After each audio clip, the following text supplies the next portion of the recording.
Hello and welcome. My name's Campbell. This is Spiral Up. Thank you for joining me. And today I want to talk about who are you trying to change? Who are we really trying to change here? There's all this talk about we need to change ourselves and I want to change and I want this, I want something different, different experiences. But when we look at it, who are we really trying to change? Let's get into it.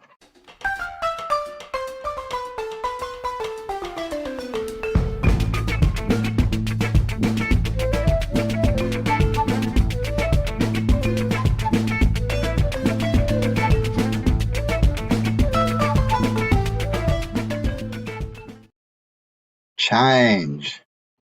It's an interesting word. We all want change, but looking around, what I see is a lot of people want their lives to change, but they think that the way to get their life to change is to change other people's lives, which I find interesting.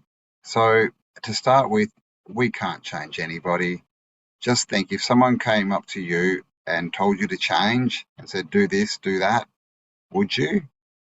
Of course you wouldn't. So, why do we expect anyone else would? Because there's a big talk about freedom and I want to be free and I want to be sovereign and all of this stuff. But at the same time, a lot of people are saying you can't do this, you shouldn't do that, this is wrong. Look, the thing about freedom is if we want to be free, we need to allow other people to be free and to do what they want. And of course, the caveat is, as long as you hurt no other.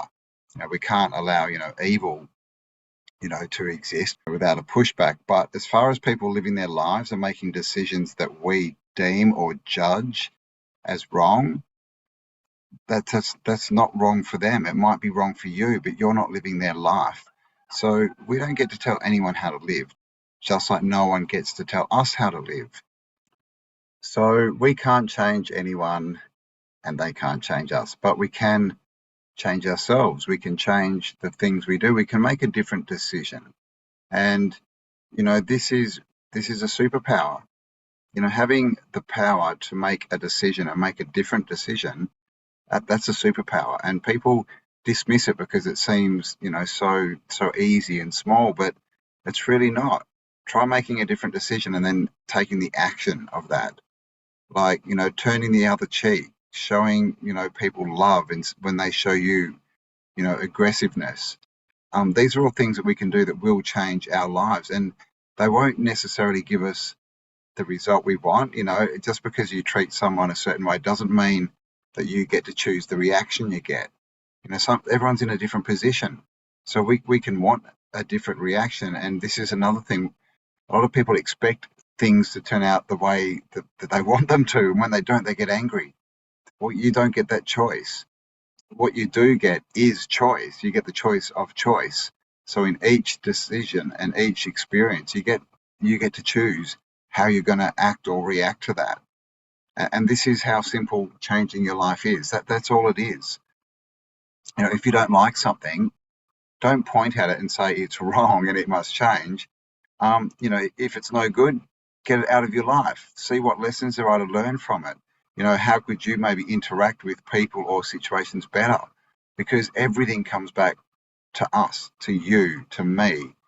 And so a little exercise that is good to do is every time, we get these stories in our minds and we're like, he did this or she did this or they shouldn't do that.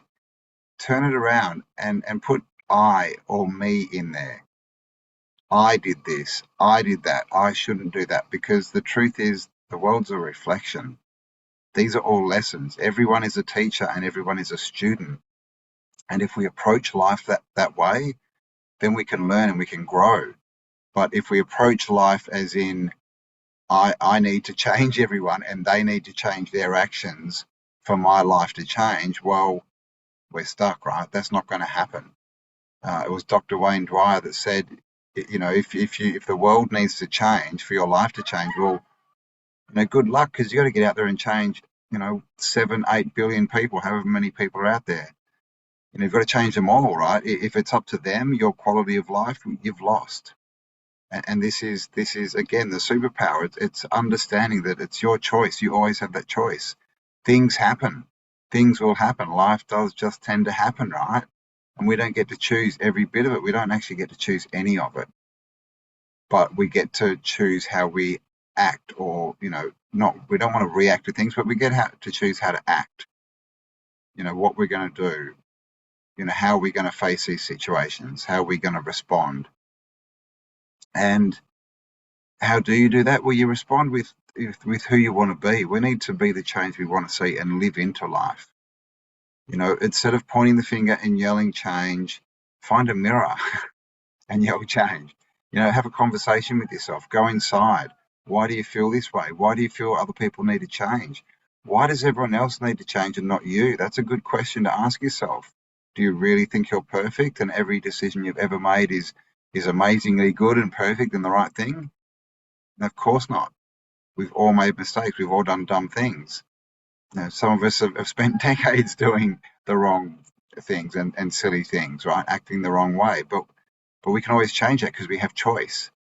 Okay, we can always change it. But when we get stuck in this paradigm of it's because of them, it's because of him, it's because of the government, it's because of the mandates, it's because, it's not my fault. They're collapsing the economy. Look, what about all the food? Look what they're doing to it. Well, you can't change that. And a lot of these problems are so big. If you feel you need to change the world, again, like I said, you can't. So all that's going to do is create stress for you because you've taken on something that you can't achieve. You can't change everyone in the world. You never will be able to. But you can change yourself, and you can do that today. And that's not, it's simple, not easy, but it's simple, right? Different decision, different action. So if you really want change, it's like the old saying, right? The old idiom. When you point at someone, there's three fingers pointing back at you. So this is how we need to look at life. The only way we change our experience is by changing us. So who is it that you're really trying to change? Is it you or is it someone else? Is it the outside world? Because another saying or idiom attributed to Shakespeare is nothing is good or bad, but thinking makes it so. And things just are. Things just happen. It's our judgment that we're using to tell, that makes them good or bad. But that's only in our perspective. It doesn't mean they're good or bad. It just means we've given them charge over us and we put them as a positive or a negative. And again, that when we do things like this and this judgment, we're building a box around ourselves in a cage. We're boxing ourselves in rather than becoming more expansive.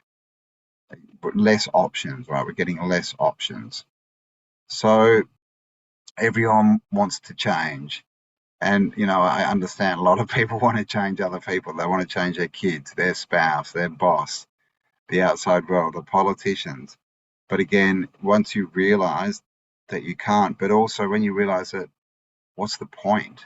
It's insignificant changing other people. It's not going to affect your reality that much. Definitely not as much as some people think it will. But changing your own reality and your own choice and your own actions will make massive changes. And they only need to be little. They don't need to be grand gestures, just little things, smiling at someone. If someone's having if someone's yelling at you and they're all stressed out, understanding that they might have just had a bad day and it's probably not directed at you. And so you can respond, out of a more loving place, and that can affect their life and it will definitely affect yours. And this is how we change, reality in an instant. So I was just speaking to a few people and I heard this story, and that was literally it. Someone was talking to someone in the shop and they'd had a bad day and it was closing time and they were all aggressive, and this person, sort of went away, and then they decided they didn't want to leave it like that. They'd much rather, come from a place of love. And so they went back and they had a word and they just, said to this person, I know you've had a bad day, rah, rah, rah.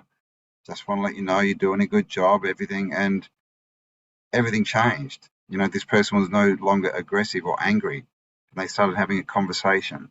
And so she changed reality like that in an instant, just by having a different choice, making a different decision, and taking different action. And this does take courage, but the more you do it, the easier it becomes. So if you really want change, if you really want a different reality and you really want to change what you're getting in life and what you're experiencing, look inside. It's you that can change you, but you can't change anyone else. So hope that made sense. Hope you got something from that, guys. Please share this video around if you find it useful and helpful. Also, give me a like, subscribe if you haven't already, all those wonderful things. And if you do want to support this channel and my work, you'll find links below in the description. And most of all, stay awesome, and I'll talk to you all on the next upload. Bye for now. We all want to live a healthier, more natural life. And after the last few years, many of us are a little wary of doctors and their wares. So, in my opinion, it's a good idea to learn how to grow your own. That's right, grow your own medicinal plants. But how do you do that? Well, you do it with the complete natural pharmacy for your backyard. Now, this garden medicinal kit actually comes with the seeds you'll need. It comes with the seeds of 10 easy to grow plants that you can grow in your garden. And then it also shows you how to turn these plants into salves, tinctures, teas, etc., that you can use to heal yourself and your family naturally. There's yarrow, the backyard wound healer. Marshmallow, which is great for any digestive issues you might be having. Evening primrose, a natural remedy for skin and nerves. And echinacea, which is the most powerful immunity plant, and everyone should be growing it, and much more. So click the link below in the description and find out some more information of how you can start to grow your own medicinal herbs and start to take charge of your own and your family's health. Click the link below and start to heal yourself naturally.